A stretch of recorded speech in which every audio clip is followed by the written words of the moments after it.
నమస్తే అన్న, అందరికీ నమస్కారం. అమెరికా వచ్చేసి ఇరాన్ పైన భారీ దాడులు చేస్తామని చెప్పేసి వార్తలు వచ్చిన విషయం అందరికీ తెలిసిందే. అలాగే ఈ యొక్క దాడులకు సంబంధించి అమెరికా అధ్యక్షుడు డొనాల్డ్ ట్రంప్ సంచలన ప్రకటన చేశారు.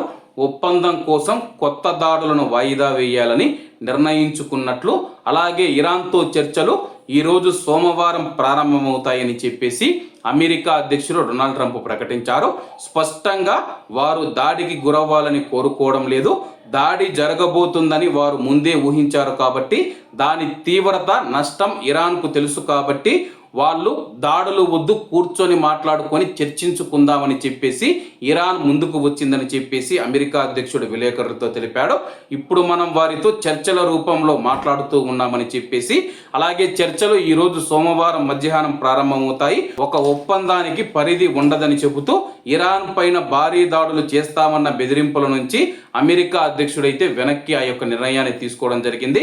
అలాగే కువైట్ కానీ, అలాగే సౌదీ అరేబియా కానీ, యుఏఈ దేశాలు ఏవైతే ఉన్నాయో ఈ యొక్క కొత్త దాడులు ఆపాలని చెప్పేసి తమను కోరడంతో మిత్ర దేశాలతో చర్చలు జరిపి దాడులు రద్దు చేయమని ఆ యొక్క మిత్ర దేశాలు మమ్మల్ని అడిగినప్పుడు సరే చూద్దామని చెప్పాల్సి వచ్చింది.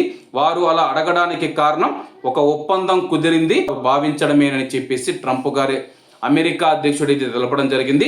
హార్ముజ్ జలసంధి పైన ఒక ఒప్పందం ఉంది.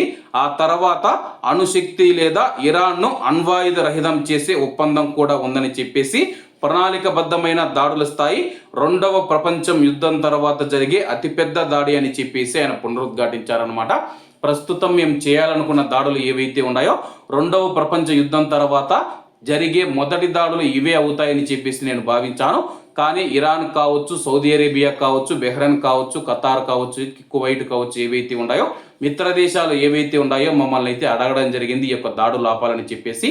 అలాగే ఇరాన్ కూడా ఒక అడుగు వెనక్కి తగ్గి మమ్మల్ని రిక్వెస్ట్ చేయడంతో దాడులు ఆపేసి చర్చలకు సిద్ధంగా ఉన్నామని చెప్పి ప్రకటించినట్లయితే అమెరికా తెలిపింది.